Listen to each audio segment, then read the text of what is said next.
right? Ay, nagka-confuse. Lagi ba? Go what? Hindi, story lang. Statement lang. Story lang. Nga? Kuan, katong kuan bitaw atong bahin sa this is just kuan bahin sa analysis na to anong na kuan ba bahin sa release ba. Ganong na-release. Mm. Siguro, the first thing to say is na-release because in the first place, this is very much long overdue. Hindi nga release. From the circumstances of the abduction, torture, and arrest, hangtod ining kadugay or the length of time that that I was waiting for the decision of the court vis-a-vis the demurrer to evidence that was filed in February 2013 yet. So, kuan gid ni kanang human sa taas kay gid nga paghuwat, finally nagi decision nga na-render ang court nga mo nang na-release ko ron.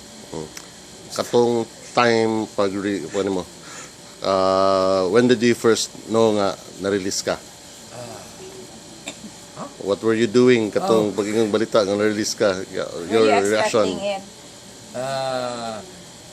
This Actually, giingnan ko ganiyang udto nga na ay release order. In fact, no, not release order pa, kanang favorable decision by the court. And so I asked for a copy. Noon time na.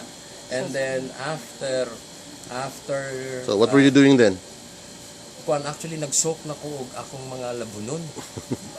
Nasok gid ako. In fact, ang akong mga butang ron mahog, igabuta na Basa. naagi mga basa. So anyway, so denial pa ka.